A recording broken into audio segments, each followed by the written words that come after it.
तो हेलो बच्चों, आज हम लोग प्राचीन इतिहास से संबंधित जितने भी महत्वपूर्ण प्रश्न हैं उन सभी महत्वपूर्ण प्रश्नों को वन शॉट वीडियो में कवर करने वाले हैं। प्यारे बच्चों, ये जो क्वेश्चन मैंने लिया ये सभी के सभी क्वेश्चन आपके वन डे एग्जाम में पूछे गए हैं। ठीक है, कोई प्रश्न आपके रेलवे में पूछा गया तो कोई MTS में कोई पूछा गया तो कोई SSC GD में तो कोई पुलिस वाले एग्जाम में पूछे गए। और ये जो क्वेश्चन है हर एक एग्जाम में कम से कम 5 या 6 क्वेश्चन मिल ही जाएंगे। ठीक है, तो इसलिए प्यारे बच्चों, वीडियो शुरू करने से पहले यदि आप हमारे YouTube चैनल पर नए आए होंगे तो चैनल को सब्सक्राइब कर लीजिए, वीडियो पूरा देखिए। वीडियो यदि आपको पसंद आती है तो वीडियो को लाइक और शेयर जरूर करिएगा ताकि हमें मोटिवेशन प्राप्त हो, या और हमें मोटिवेशन प्राप्त होगा तो हम आपको ऐसे ही बेहतर से बेहतर वीडियो आपको प्रोवाइड करते रहेंगे ताकि आपके वन डे एग्जाम की जो तैयारी वो बेहतर से बेहतर हो सके। ठीक है, तो चलिए हम लोग प्राचीन इतिहास से संबंधित पहला क्वेश्चन लेते हैं। तो पहले प्रश्न में कहा जा रहा है कि जिस काल में लेखक के साक्ष्य तो मिलते हैं लेकिन उन्हें पढ़ नहीं पाते उसे क्या कहते हैं। लेखक का संबंधित प्यारे बच्चों यहाँ से है लेख से, यानी कि लिखावट से है। तो इसे कहा जा रहा है कि जिस काल में लेख के साक्ष्य मिलते हैं, यानी कि जिस काल में लेख के साक्ष्य यानी लिखावट के तो साक्ष्य मिलते हैं लेकिन उन्हें हम पढ़ नहीं पाते उसे क्या कहते हैं। तो उसे हम लोग प्यारे बच्चों आद्य इतिहास कहते हैं या प्रोटो हिस्ट्री कहते हैं। ये काफ़ी महत्वपूर्ण प्रश्न है प्यारे बच्चों, ये कई बार आपके एग्जाम में पूछे गए प्रश्न है। ठीक है, चलिए दूसरा प्रश्न देखते हैं। कहा जा रहा है कि जिस काल में लेखक का साक्ष्य प्राप्त नहीं होता उसे क्या कहा जाता है। यानी कि जिस काल में लेखक मतलब लिखावट का क्या होता है, साक्ष्य प्राप्त नहीं होता है, यानी कि कोई सबूत प्राप्त नहीं होता है, उस काल को हम लोग क्या कहते हैं। तो उस काल को हम लोग प्यारे बच्चों प्रागैतिहासिक काल, और इसको हम लोग सबसे पुराना काल भी कहते हैं। ठीक है, तो ये बहुत ही इंपॉर्टेंट है प्यारे बच्चों, इसको ध्यान रखिएगा। सबसे पुराना काल किसे कहा जाता है, तो प्रागैतिहासिक काल को कहा जाता है। और इस काल में क्या होता है, जो लिखावट के साक्ष्य प्राप्त नहीं होते हैं, लेकिन जो आद्य इतिहास होता है इसमें लिखावट के तो साक्ष्य मिलते हैं लेकिन हम उसे पढ़ नहीं पाते हैं, तो उसे हम लोग आद्य इतिहास या प्रोटो हिस्ट्री कहते हैं। ठीक है, चलिए ये भी महत्वपूर्ण क्वेश्चन है। ठीक है, तो अब हम लोग प्रश्न नंबर 3 देखेंगे। प्रश्न नंबर 3 में कहा जा रहा है कि आग की जानकारी मनुष्यों को किस युग में हुई। ठीक है, यानी कि आग की जो जानकारी है मनुष्यों को किस युग में हुई। ठीक है, यानी कि उनको आग के बारे में किस युग में जानकारी प्राप्त हुई। तो प्यारे बच्चे इसका आंसर होगा पूर्व पाषाण काल। ठीक है, प्रयोग इसका किया गया नव पाषाण काल में। ठीक है, यानी कि इनको तो आग की जानकारी पूर्व पाषाण काल में ही हो गया, लेकिन इस आग का प्रयोग कौन से काल में किया गया, नव पाषाण काल में किया गया। तो यहाँ से आपको प्यारे बच्चों 2 क्वेश्चन मिल जाएंगे कि पूछा जा सकता है कि मनुष्यों को आग की जानकारी किस युग में प्राप्त हुआ, तो पाषाण यानी पूर्व पाषाण काल में हुआ। लेकिन अगर पूछा जाए कि आग का प्रयोग किस युग में किया मनुष्यों ने, तो नव पाषाण काल में किया था। ठीक है, ये भी बहुत ही महत्वपूर्ण प्रश्न है प्यारे बच्चों, इसको आप लोग बढ़िया से जितने भी मैं बता रहा हूँ वो सभी के सभी आपको अच्छे से तैयार कर लेना होगा। ठीक है, चलिए अब हम लोग प्रश्न नंबर 4 को देखेंगे। यहाँ पर प्यारे बच्चों देखो कहा जा रहा है कि मनुष्यों का सबसे पहले पालतू जानवर क्या था। यानी कि जो पहले के पुराने जो व्यक्ति थे उन सभी व्यक्तियों का जो सबसे पहला पालतू जानवर क्या था, तो प्यारे बच्चों पालतू जानवर कुत्ता था। ठीक है, क्योंकि कुत्ता एक ऐसा जानवर है कि जो कि मनुष्यों से बहुत जल्दी घुल मिल जाता है। ठीक है, तो इसलिए मनुष्यों ने क्या किया, इसको पालना शुरू कर दिया।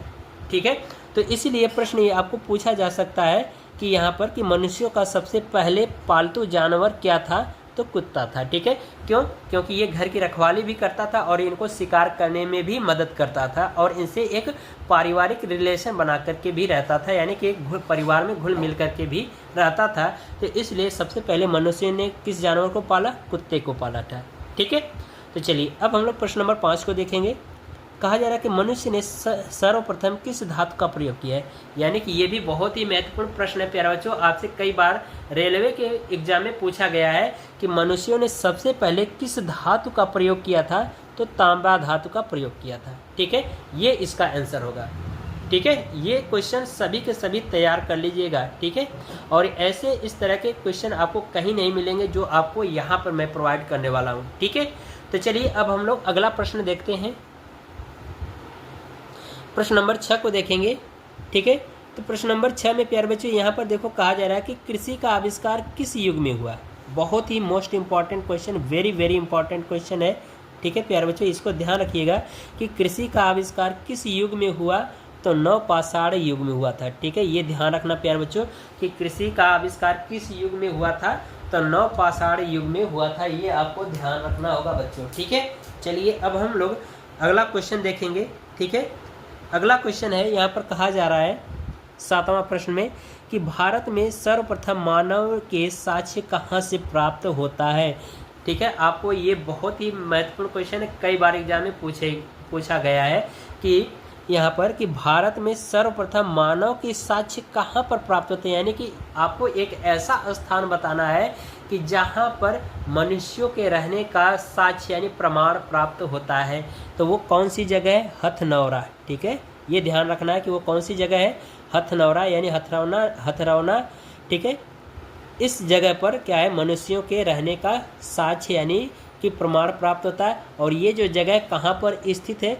तो नर्मदा नदी से। ठीक है, नर्मदा नदी के किनारे ये प्यारे बच्चों स्थित है, इसको आपको ध्यान रखना है। ठीक है, चलिए अगला हम लोग प्रश्न देखेंगे। यहाँ पर कहा जा रहा है कि मध्य पाषाण काल में पशुपालन के प्राचीनतम साक्ष्य कहाँ से मिलते हैं, यानी कि जो मध्य पाषाण काल है उस पाषाण यानी मध्य पाषाण काल में पशुपालन के प्राचीनतम साक्ष्य यानी कि पशुपालन जो मनुष्यों ने पशुओं को पालना शुरू किया तो वहाँ से सबसे पुराना साक्ष्य यानी पशुपालन का सबसे पुराना साक्ष्य कहाँ से प्राप्त होता है यानी कहाँ से मिलता है? तो आदमगढ़ से मिलता है। ठीक है, ये प्यारे बच्चों ध्यान रखना है कि ये कहाँ से प्राप्त होता है, यानी कि पशुपालन के प्राचीनतम साक्ष्य यानी प्रमाण, पशुपालन का प्रमाण कहाँ से प्राप्त होता है? तो आदमगढ़ से होता है। ठीक है, इसको आपको ध्यान रखना है। मध्य पाषाण काल में पशुपालन के प्राचीनतम साक्ष्य कहाँ से मिलते हैं? तो आदमगढ़ से मिलते हैं। ठीक है, इसको आपको ध्यान रखना है। ठीक है, चलिए अगला जो 9वां क्वेश्चन है ये काफ़ी बहुत ही मोस्ट इम्पॉर्टेंट क्वेश्चन है। यहाँ पर मैंने इम्पॉर्टेंट लिख भी दिया है।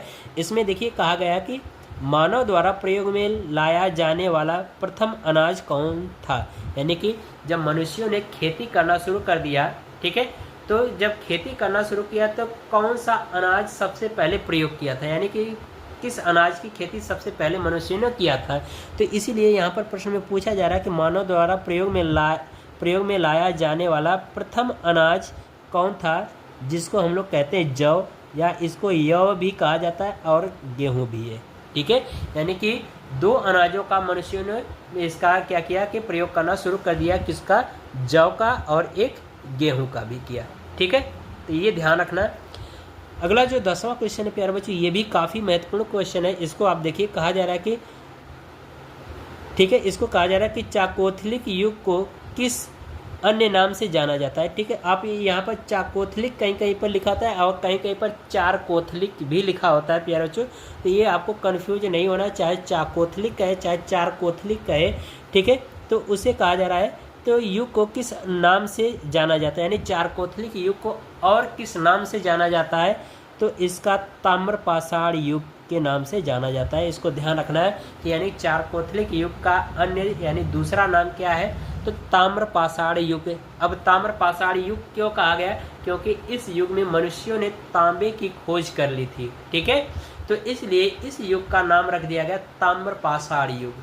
ठीक है, तो ये ध्यान रखना कि चार कोथलिक युग को किस नाम से अन्य नाम से जाना जाता है? तो ताम्रपाषाण युग के नाम से जाना जाता है। ठीक है, चलिए अगला हम लोग 11वां क्वेश्चन देखेंगे, ये भी काफ़ी ज़्यादा महत्वपूर्ण है। ठीक है, प्रश्न में देखिए कहा जा रहा है कि भारतीय पुरातत्व का जनक किसे कहा जाता है? मोस्ट इंपॉर्टेंट क्वेश्चन है प्यारे बच्चों, ये आपके एग्जाम में कई बार पूछा गया है। ठीक है, ये ध्यान रखना।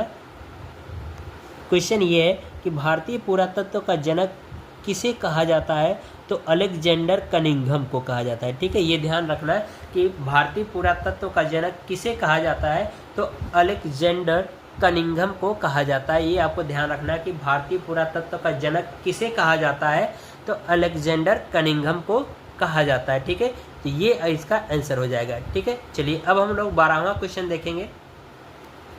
12वें क्वेश्चन में प्यारे बच्चों कहा जा रहा है कि इसमें कहा जा रहा है कि भारत के किस आरंभिक पुरापाषाण युग के शिलाश्रय से सर्वाधिक चित्र प्राप्त हुए?